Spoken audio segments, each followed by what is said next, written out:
तो आज हमारा लेक्चर रहेगा वो रहेगा नोमेनक्लेचर ऑफ बॉटनिकल प्लांट्स।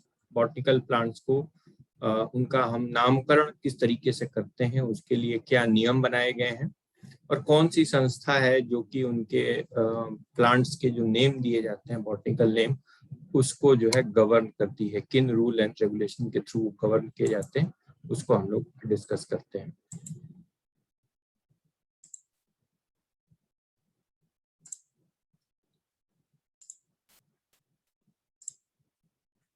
तो ये हमारा नोमेनक्लेचर। नोमेनक्लेचर होता क्या है? Botanical nomenclature. नोमेनक्लेचर का मतलब है नामकरण। नामकरण जैसे कि आप जानते हैं, आपके घर में कोई शिशु पैदा होता है तो उसका एक नाम रखते हैं, तो वैसे ही कोई नया प्लांट खोजा जाता है या कोई नया प्लांट अगर हम बॉटनी में खोजते हैं तो उस प्लांट का नाम क्या होगा, क्योंकि आप लोगों को पता है कि इस वक्त करीब 1.25 मिलियन स्पीसीज नोन है और ऐसा माना जाता है कि कम से कम 10 मिलियन 1 मिलियन मतलब 10 लाख, ठीक है ना, 10 into 10 10 लाख गुणे 10, ठीक है ना, इतने स्पीसीज अभी नोन है। तो हर साल जो है लगभग नए नए स्पीसीज प्लांट्स के, एनिमल्स के, वायरस के, बैक्टीरिया के खोजे जाते हैं। तो जब नया स्पीसीज खोजा जाता है तो उसको एक नाम दिया जाता है।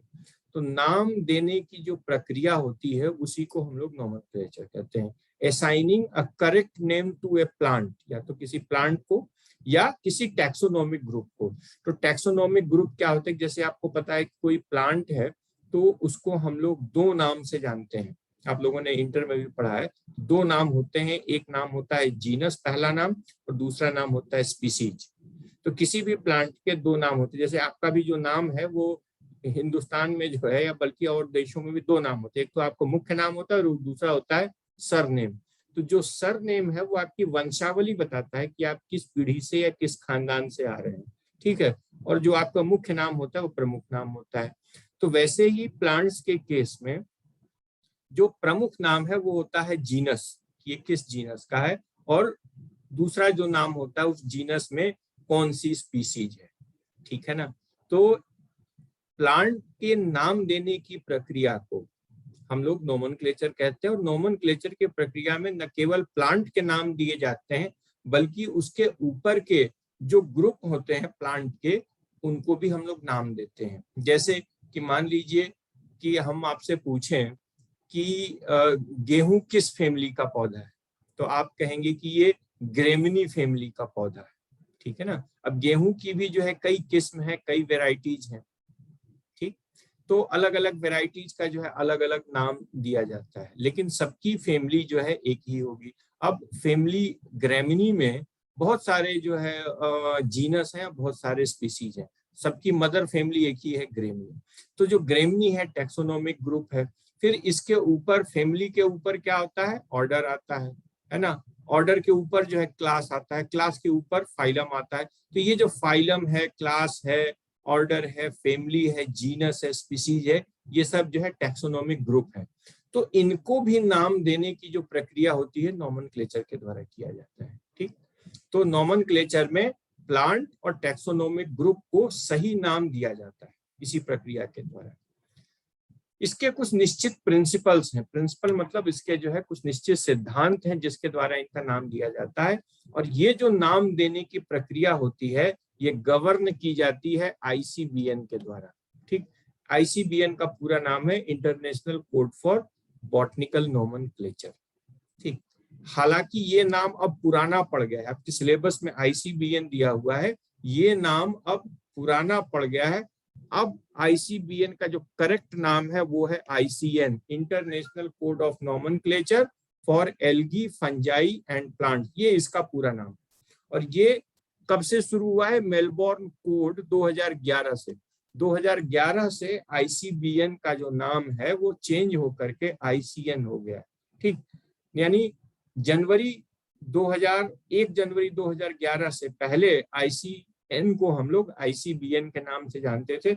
संस्था एक ही है, बस नाम बदल गया है, ठीक है ना। तो आपके सिलेबस में दिया है आईसीबीएन। आईसीबीएन पुराना नाम है, नया नाम क्या हो गया है? आईसीएन, जिसको हम लोग कहते हैं international code of nomenclature for algae, fungi and plant. ये कब बदला? ये 2011 में बदला, मेलबोर्न कोड के द्वारा बदला। ठीक, तो जो नॉमेनक्लेचर के जितने भी रूल्स एंड रेगुलेशंस हैं वो आईसीएन द्वारा गवर्न किए जाते हैं। और ये जो नाम बनाने की जो प्रक्रिया है ना, नॉमेनक्लेचर का जो प्रोसेस है, ये रिवाइज किया जाता रहता है हर साल। हर साल नहीं बल्कि इंटरनेशनल बॉटनिकल कांग्रेस एक संस्था है, इंटरनेशनल बॉटनिकल कांग्रेस, ये जो संस्था है ये मीटिंग करती है और हर एक मीटिंग के बाद जो है अगर उसे जरूरी लगता है तो नॉमेनक्लेचर के रूल्स बदले जाते हैं। ठीक, अब हमने आपको बताया था कि हर एक जो प्लांट है या कोई भी ऑर्गेनिज्म है उसको साइंटिफिकली दो नाम से हम लोग जानते हैं, प्रमुख नाम जीनस, और पहला नाम जो होता है वो जीनस और दूसरा स्पीसीज। जीनस का नाम का पहला लेटर हमेशा कैपिटल से होता है और दूसरा नाम स्पीसीज का जो नाम होता है वो हमेशा स्मॉल लेटर से लिखा जाता है। तो इसी को हम लोग बोलते हैं बाइनोमियल सिस्टम ऑफ नॉमेनक्लेचर। क्या बोलते हैं? बाइनोमियल सिस्टम ऑफ नॉमेनक्लेचर, वर्गीकरण की द्विनाम पद्धति। इसके जनक जो है कैरोलस लिनियस थे। हमने आपको जब लिनियस सिस्टम ऑफ क्लासिफिकेशन में पढ़ाया था, इन्हीं को फादर ऑफ टैक्सोनॉमी भी कहते हैं, और इन्हीं यही जो है he was the founder of binomial system of nomenclature, जिसमें किसी भी ऑर्गेनिज्म को हम लोग दो नाम से जानते हैं, पहला नाम जीनस का, दूसरा नाम स्पीसीज का। जीनस के नाम का जो पहला लेटर होगा वो कैपिटल होगा और स्पीसीज हमेशा स्मॉल लेटर में लिखे जाएंगे। तो ये तो हुआ बॉटनिकल नोमेनक्लेचर। तो जैसे प्लांट्स के लिए बॉटनिकल नोमेनक्लेचर है, उसमें सभी प्लांट्स को बॉटनिकल नोमेनक्लेचर में नहीं रखा जाता है। जो कल्टीवेटेड प्लांट्स होते हैं, जिनकी जो है खेती की जाती है, कल्टीवेशन किया जाता है, उनका जो है अलग तरीके से नाम दिया जाता है, और उनको नाम देने वाली जो संस्था होती है उसको बोलते हैं international code of nomenclature for cultivated plants, जो कि आईसीएन से थोड़ा अलग है लेकिन मिलती जुलती है। ठीक है, तो कल्टीवेटेड प्लांट्स के लिए अलग कोड दिया हुआ है। वो कोड कौन देता है? ICNCP। फिर इसी तरह जूलॉजिकल नेम के लिए ICZN है। ICZN क्या है? ये फॉर जूलॉजिकल नेम, ये बॉटनिकल नेम से अलग है। ठीक है, फॉर जूलॉजिकल नेम, जो जूलॉजिकल ऑर्गेनिज्म होते हैं उनके लिए।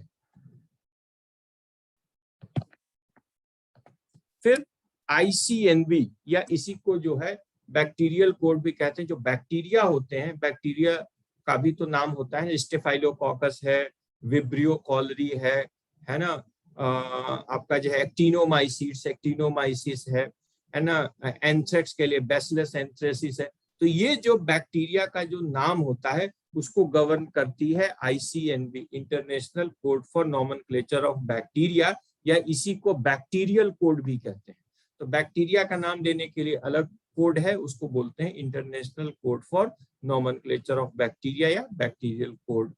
इसी तरह वायरस के नॉमेनक्लेचर एंड क्लासिफिकेशन के लिए ICVNC संस्था है या ICVNC कोड है।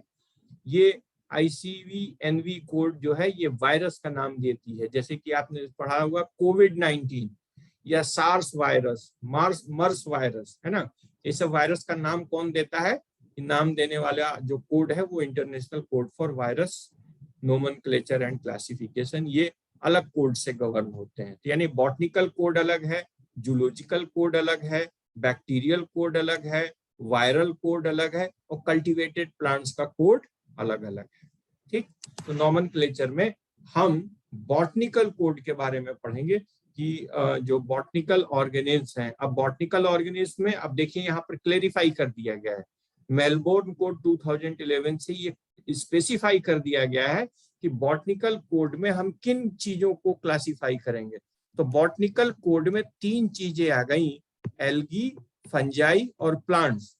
इन्हीं चीजों को हम जो है क्लासिफाई करेंगे, उनका जो है नॉमेनक्लेचर करेंगे।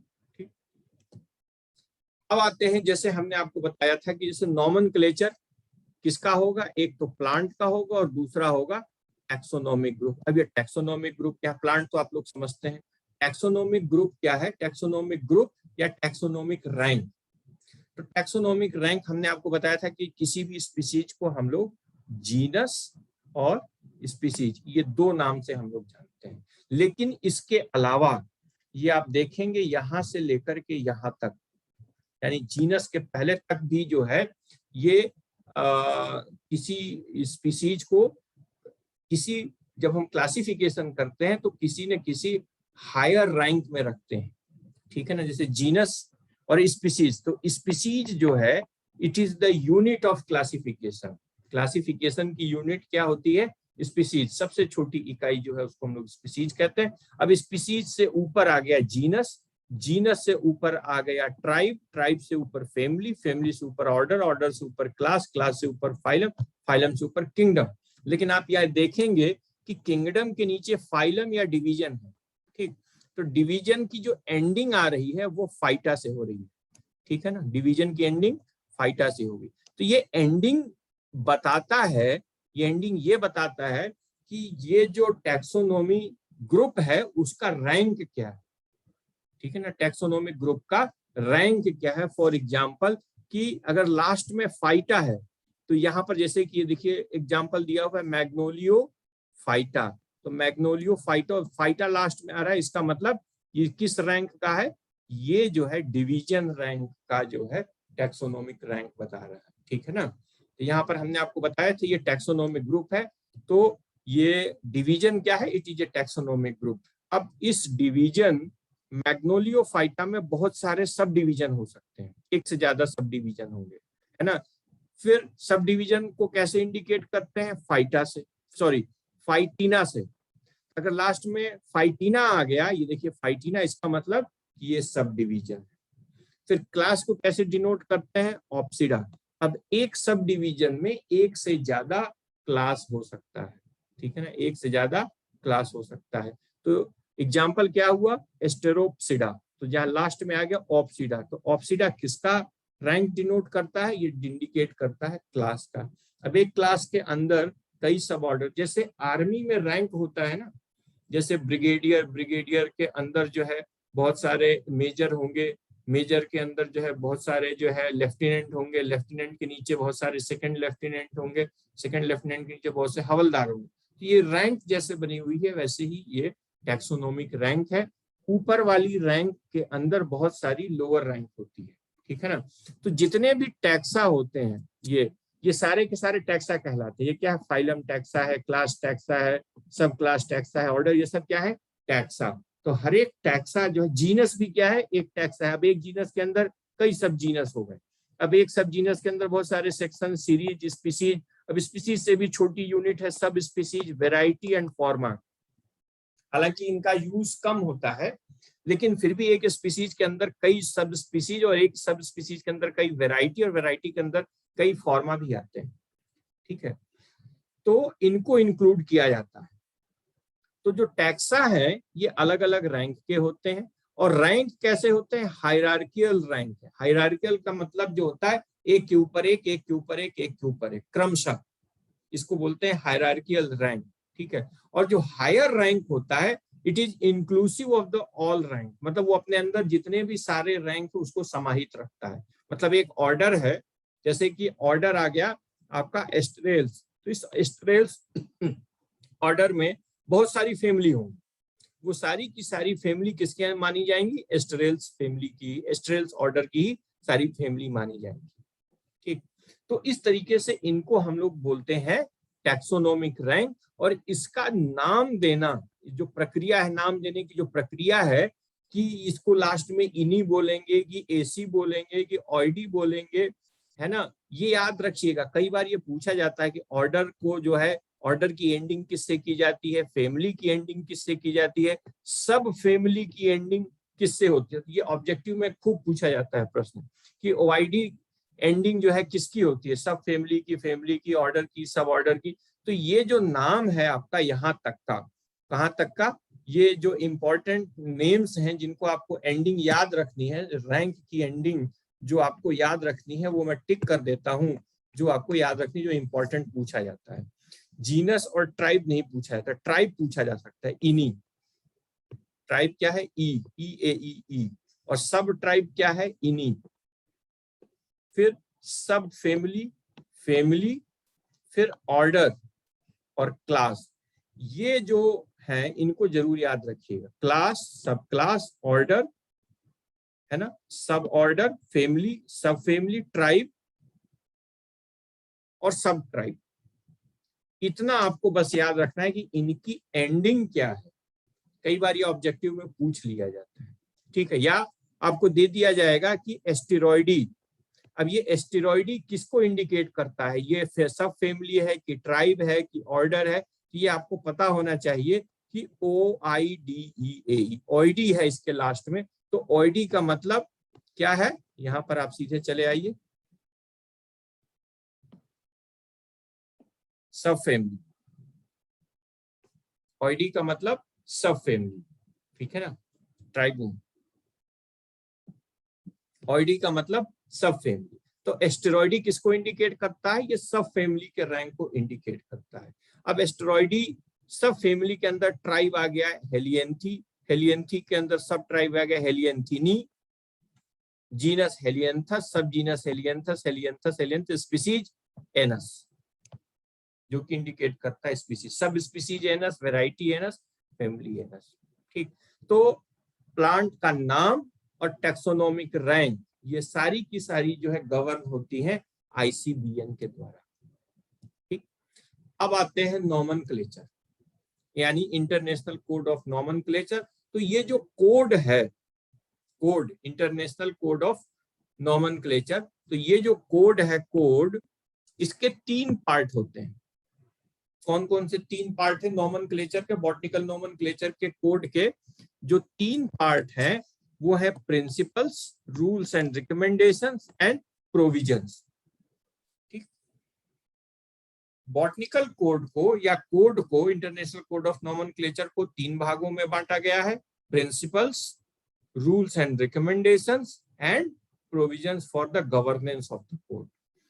Principles, rules and recommendations and provisions. Principles कुल 8 प्रिंसिपल हैं और ये प्रिंसिपल फिक्स होते हैं, इसमें कोई छेड़छाड़ नहीं हो सकती है। ठीक, जो रूल्स होते हैं, रूल्स एंड रिकमेंडेशन में, रूल्स दे आर मैंडेटरी, मतलब जो रूल्स में नियम लिख दिया गया है उसको अनिवार्यतः आपको फॉलो करना है नॉमेनक्लेचर करते समय, उसका आप वायलेशन नहीं कर सकते हैं। और जितने भी रूल्स हैं वो आर्टिकल के फॉर्म में लिखे गए हैं, आर्टिकल 1, 2, 3, 4, 5 इस तरह करके, ठीक है ना। कुल 62 रूल्स एंड रिकमेंडेशंस हैं, और जो रिकमेंडेशंस हैं दे आर नॉट बाइंडिंग, मतलब अगर आप किसी रिकमेंडेशन को नहीं मान रहे हैं तो मतलब एक्सेप्टेबल है, कोई दिक्कत नहीं है, लेकिन ऐसा कहा जाता है कि आप जो है उसको फॉलो करें। जैसे कुछ रूल है मैंडेटरी हैं, उसको आप छोड़ नहीं सकते, उसको फॉलो करना ही करना है। कुछ रिकमेंडेशंस हैं, रिकमेंडेशंस को आप फॉलो कर भी सकते हैं, नहीं भी कर सकते हैं, वो बाइंडिंग नहीं है, वो बाध्यकारी नहीं है कि आप उसको फॉलो करें ही करें। तीसरा जो प्रोविजंस है उसमें कोड का गवर्नेंस दिया जाता है ना, कि कोई भी रूल्स एंड रिकमेंडेशन का आधार क्या है, इन चीजों का जो है उसमें डिस्कशन किया जाता है आपका प्रोविजंस में। ठीक, तो किसी भी बॉटनिकल कोड ऑफ नॉमेनक्लेचर के 3 पार्ट हैं, principles, rules and recommendations and provisions. Principles 8 हैं, रूल्स एंड रिकमेंडेशन 62, जिसमें कि रूल्स मैंडेटरी हैं और रिकमेंडेशंस सजेस्टिव है, सजेस्टिव। प्रोविजंस जो है वो उसमें प्रोसेस बताया जाता है कि किस तरीके से आपको उसको फॉलो करना है और एक्सेप्ट करना है। अब आते हैं जो 6 प्रिंसिपल्स हैं, ये जो 6 प्रिंसिपल्स हैं बॉटनिकल कोड के, दे फॉर्म द बेसिस, आधार बनाते हैं, they form the basis of system of botanical nomenclature. कौन कौन से 6 प्रिंसिपल्स हैं? The botanical nomenclature is independent of the other nomenclature, means the botanical nomenclature is independent of the zoological nomenclature, viral nomenclature, bacterial nomenclature and other nomenclature types। यानी कि जो zoology, virus और bacteria का जो nomenclature system है उससे botanical nomenclature को कोई लेना देना नहीं है। वो अपना जो भी रूल्स एंड रिकमेंडेशंस बनाए उसके लिए स्वतंत्र है, हम उसको फॉलो करने के लिए बाध्य नहीं है, या हमें फॉलो करने के लिए वो लोग बाध्य नहीं है, हम स्वतंत्र हैं। जैसे अफगानिस्तान स्वतंत्र है, हिंदुस्तान स्वतंत्र है, वो अपने अंदर क्या नियम कानून लाते हैं, वो जाने, हम अपने देश के अंदर क्या नियम कानून लाते हैं उससे हमें मतलब है, आपको कोई मतलब नहीं। तो botanical nomenclature is independent of the other nomenclatures. दूसरा क्या है कि the application of names of taxonomic groups.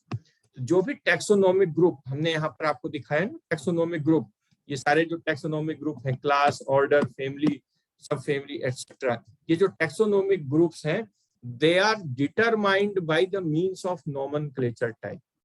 ये डिटरमाइन होंगे हमेशा नोमेनक्लेचर टाइप का। हर एक टेक्सोनोमिक ग्रुप के नाम के लिए कोई ना कोई एक टाइप स्पेसिमेन जरूर होगा।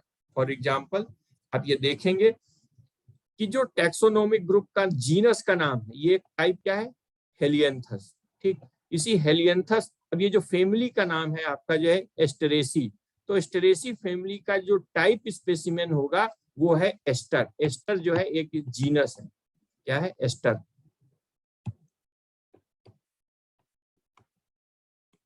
एस्टर, एस्टर जीनस के ऊपर जो है ये एस्टेरेसी फैमिली बनी है। और aster genus is type specimen for Asteraceae. ठीक, अब ये देखिए जो फैमिली के ऊपर सब ऑर्डर है ये भी एस्टेरिनी नाम दिया गया है। एस्टेरिनी मतलब एस्टर के ऊपर जो है ये ऑर्डर, ये सब फैमिली पड़ी। ऑर्डर एस्टेरेल्स, एस्टेरेल्स ऑर्डर का नाम भी किसी टाइप स्पेसिमेन के ऊपर पड़ा हुआ है। तो जो भी नाम दिया हुआ है, जैसे मैग्नोलियोफाइटा, तो मैग्नोलिया एक प्लांट है, उस नाम वो that is the type specimen for Magnoliophyta. ठीक है ना। वैसे ही जो भी नाम आपका जो है दिया रहेगा that should be based on A type specimen. Random नाम आप नहीं देंगे, किसी न किसी नोमेनक्लेचर टाइप के आधार पर जो है वो टैक्सोनोमिक ग्रुप डिटरमाइन किया जाएगा। ठीक, देन थर्ड नंबर क्या है, nomenclature of the taxonomic group is based on priority of the publication. अब कई बार होता क्या है कि कोई एक स्पीसीज है, वो स्पीसीज इंडिया से भी खोजी गई और बाई चांस वो स्पीसीज श्रीलंका से भी खोजी गई। अब दोनों जो बॉटनिस्ट है उन्होंने जो है स्पीसीज को डिस्क्राइब किया और रिसर्च पेपर में पब्लिश होने के लिए भेज दिया एक साथ।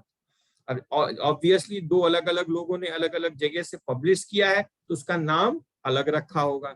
एक ने नाम रखा मिंटू, एक ने नाम रखा पप्पू। तब मिंटू नाम रखें कि उसका नाम पप्पू रखें, ये कैसे डिटरमाइन होगा? तो ये डिटरमाइन होगा कि सबसे पहले किसने अपने पब्लिकेशन को जर्नल में पब्लिश करा है, साइंटिफिकली पब्लिश करा है करेक्ट वे में। मान लीजिए कि जो है इंडिया के बॉटनिस्ट ने पहले पब्लिश करा है, यानी वो पब्लिश हुआ जनवरी 2012 में, और श्रीलंका के बॉटनिस्ट है उनका पब्लिश हुआ मार्च 2012 में। ठीक, तो अब ये देखा जाएगा कि किसका पब्लिकेशन पहले था। नाम पप्पू रखें कि मिंटू रखें, इंडिया ने पप्पू रखा और श्रीलंका ने मिंटू रखा, तो नाम हो जाएगा पप्पू क्योंकि इंडिया वाले ने पहले पब्लिश करा दिया है। तो प्रायोरिटी ऑफ द पब्लिकेशन का मतलब कि जो पहले पब्लिश करेगा वही नाम नोमेनक्लेचर का रखा जाएगा, बाद वाले का डिस्कार्ड कर दिया जाएगा। And each taxonomic group, fourth क्या है, each taxonomic group can bear only one correct name. जो भी टैक्सोनोमिक ग्रुप है, चाहे क्लास है, ऑर्डर है, फैमिली, सब फैमिली, जीनस या स्पीसीज, ये जितने भी टैक्सोनोमिक ग्रुप है उसका केवल एक ही नाम होगा, दो नाम नहीं होगा, है ना। जैसे कि आपका घर का नाम कुछ और हो जाता है और बाहर का नाम कुछ और हो जाता है। मान लीजिए घर में बाहर किसी का नाम जो है सुगंधा है और उसको घर में लोग डॉली डॉली कहते हैं, तो दो नाम हो गए ना। तो ये चीज जो है नोमेनक्लेचर में नहीं चलेगी, एक पर्सन एक नाम, उसमें उसका कोई ऑप्शन या सब्स्टिट्यूट, ये सब चीज साइंटिफिक नेम्स में नहीं चलेगा। एक टैक्सोनोमिक ग्रुप का केवल एक ही करेक्ट नाम होगा, दूसरा नाम नहीं एक्सेप्टेबल होगा। पांचवा जो प्रिंसिपल है वो ये कहता है कि the scientific names of taxonomic group are treated as Latin. जो भी नाम आप देंगे साइंटिफिक नेम किसी टैक्सोनोमिक ग्रुप का, वो हमेशा नाम लैटिन में ही होगा, किसी और भाषा में वो नाम नहीं होगा। अब ये लैटिन में ही क्यों लिखा जाता है? जैसे हिबिस्कस रोजा साइनेंसिस, अब हिबिस्कस रोजा साइनेंसिस ये लैटिन नाम जो भी होगा वो लैटिन भाषा में ही नाम रखा जाएगा। क्यों, हम इसको आगे डिस्कस करेंगे, लेकिन ये मैंडेटरी है कि जो भी आप बॉटनिकल नेम रखेंगे वो हमेशा एक लैटिन नाम ही होगा। छठा जो प्रिंसिपल है आईसीएन का वो ये कहता है कि the rules of nomenclature are retroactive. Retroactive मतलब बैक डेट से भी जो रूल्स है उसको जो है फॉलो किया जाएगा। यानी मान लीजिए कि सन 2021 में कोई नया रूल लगाया गया, चेंज किया गया बॉटनिकल नोमेनक्लेचर में कि भाई इस चीज को हम लोग चेंज करने जा रहे हैं, अब से ये होगा। तो ये अब से नहीं होगा, ये रेट्रो यानी बैक डेट से भी हो सकता है। वो ये डिसाइड कर सकते हैं सन 2010 से ये चेंज एक्सेप्टेबल है, और ये हम आज चेंजेस तो हम आज कर रहे हैं, लेकिन ये इफेक्टिव कब होगा, ये बैक डेट से भी इसको इफेक्टिव माना जाएगा। ठीक है, तो ये कुल 6 प्रिंसिपल्स हैं ICN के, जो कि आपके सामने हमने डिस्कस किए हैं। ठीक, कौन कौन से? ये सबसे पहले बॉटनिकल नेम इंडिपेंडेंट है दूसरे नोमेनक्लेचर से। हर एक टैक्सोनोमिक नेम का एक नोमेनक्लेचर टाइप होगा, उसी नोमेनक्लेचर टाइप पे ही वो टैक्सोनोमिक ग्रुप जो है उसका नाम दिया जाएगा। Nomenclature group is based on priority of the publication, जो पहले नाम पब्लिश करेगा उसी का नाम एक्सेप्ट किया जाएगा। फिर हर एक टैक्सोनोमिक ग्रुप का केवल एक करेक्ट नाम होगा, अल्टरनेटिव नाम एक्सेप्टेबल नहीं होगा। ठीक, कोई भी नाम आप देंगे वो नाम हमेशा लैटिन भाषा का ही नाम होगा, दूसरी भाषा का नाम एक्सेप्ट नहीं किया जाएगा। और नेक्स्ट था कि कोई भी रूल्स होगा नोमेनक्लेचर का वो रेट्रोएक्टिव भी हो सकता है ना, बैक डेट से भी जो है हम उसको उस रूल को जो है इम्प्लीमेंट कर सकते हैं, या बैक डेट से ही वो बाध्यकारी रहेगा। लेकिन कुछ इसके एक्सेप्शन है जो प्रिंसिपल दिए गए हैं ना, जैसे कि each taxonomic group can bear only one correct name, and दूसरा क्या कि application of the name of taxonomic group it should be based on nomenclature type। अब ये जो 2 प्रिंसिपल है इसके जो है कुछ अपवाद हैं। ठीक, अपवाद क्या है? अब ये 8 फैमिली है, ये याद रख लीजिएगा, ये 8 फैमिली बहुत इंपॉर्टेंट है, बहुत ऑब्जेक्टिव में पूछा जाता है। इन 8 फैमिलीज के पुराने नाम भी एक्सेप्टेबल है, नए नाम भी एक्सेप्टेबल है। ठीक है ना, बाकी कोई एक्सेप्टेबल नहीं, इतनी सारी फैमिलीज हैं, लेकिन केवल यही 8 नाम ऐसे हैं जो कि आज भी फॉलो कर लिए जाते हैं, उसको कोई गलत नहीं कहता है। वो कौन सी 8 फैमिली?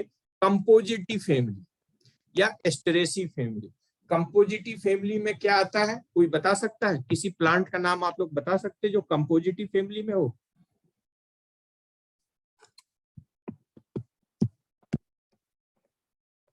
जानते हैं इसको? गेंदा, गेंदा फूल, सूरजमुखी,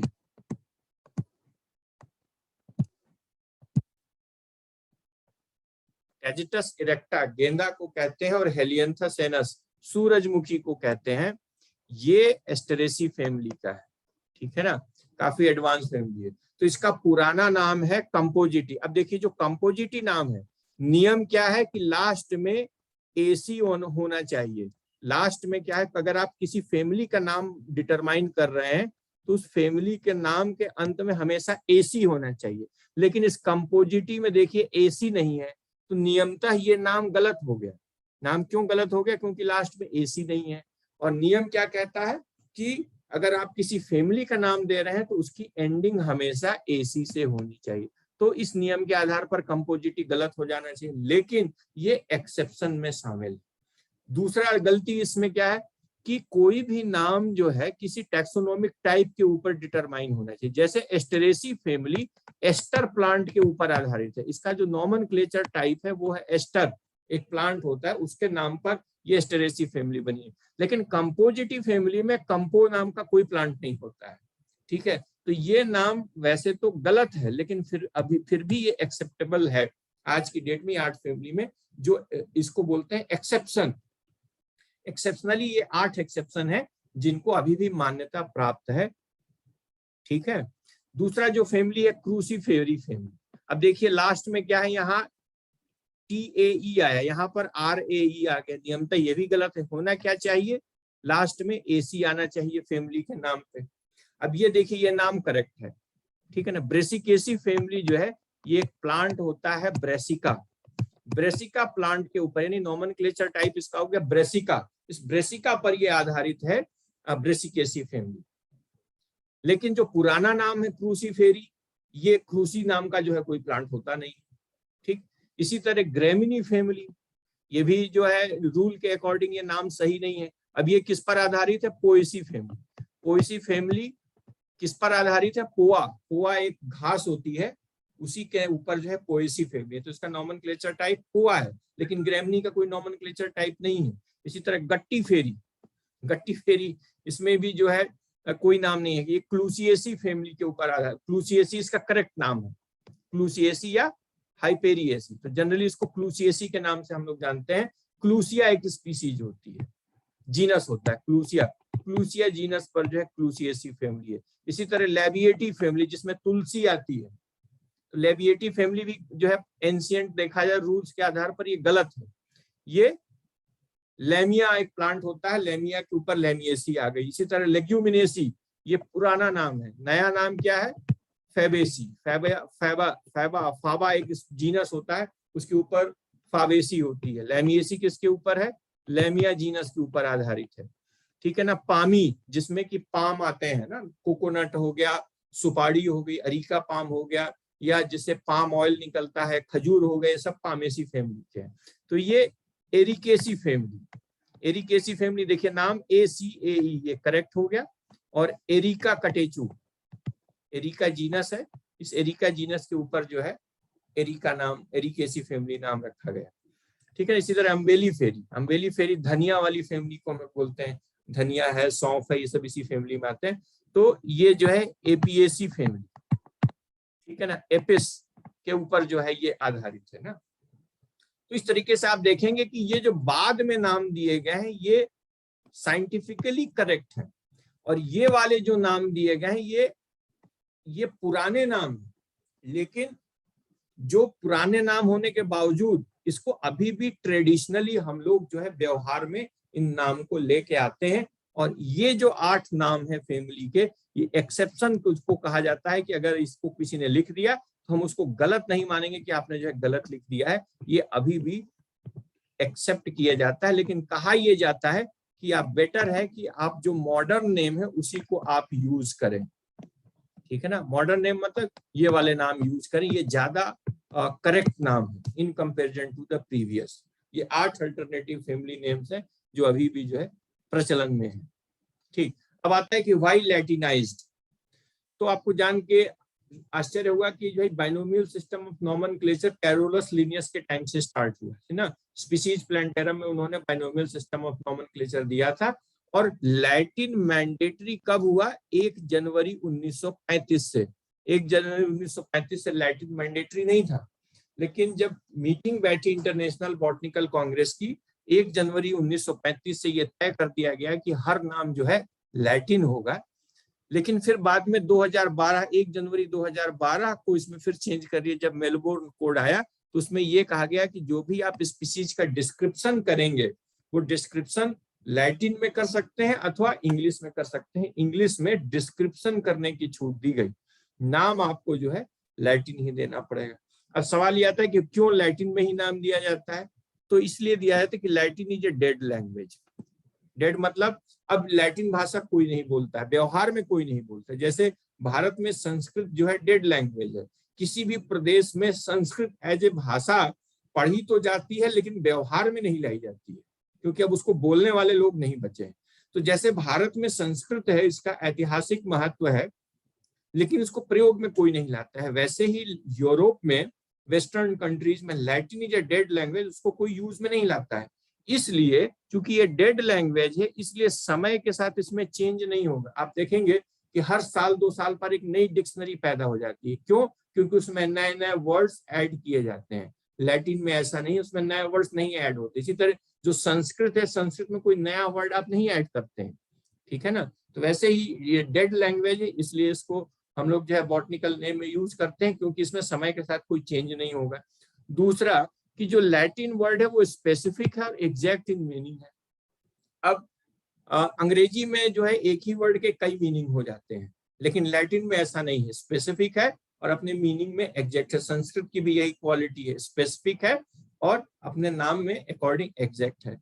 दूसरा कि जो ग्रामेटिकल सेंस है लैटिन वर्ड्स का वो बड़ा कॉमन है। फॉर एग्जाम्पल अगर आप एल्बा वर्ड यूज करेंगे तो नाम से ही पता चल जाएगा ये फेमिनिन है और अगर एल्बस कर देंगे तो ये मैस्कुलिन है, यानी जेंडर का उसका पता चल जाता है नाम से ही। Alba feminine, albus masculine. एक एग्जांपल के तौर पे बता दे रहा हूँ, जो ग्रामेटिकल सेंस है वो उसके वर्ड से ही क्लियर हो जाता है, पूरा सेंटेंस आपको पढ़ने की जरूरत नहीं है, केवल आप वर्ड देखेंगे और समझ जाएंगे कि क्या कहना चाह रहा है। दूसरा कि लैटिन जो है रोमन स्क्रिप्ट में लिखा जाता है, यानी एबीसीडी के फॉर्म में लिखा जाता है, और ये जो रोमन स्क्रिप्ट है, अल्फाबेट, रोमन अल्फाबेट, ये वर्ल्ड की अधिकतर लैंग्वेज में फिट हो जाता है, चाहे आप रशियन लिखिए, फ्रेंच लिखिए, स्पेनिश लिखिए, जर्मन लिखिए, ये हर लैंग्वेज में जो रोमन अल्फाबेट्स है वो फिट हो जाता है। इसलिए बॉटनिकल नेम्स को हम लोग जो है लैटिनाइज्ड करके जो है लिखते हैं। ठीक, तो आज के लिए हमारा इतना ही, बाकी जो है हम लोग कल पढ़ेंगे। ठीक, तो इसमें किसी को कोई कंफ्यूजन या डाउट हो तो आप लोग पूछ सकते हैं। No sir. कितना समझ में आ गया? Yes sir. आज के लिए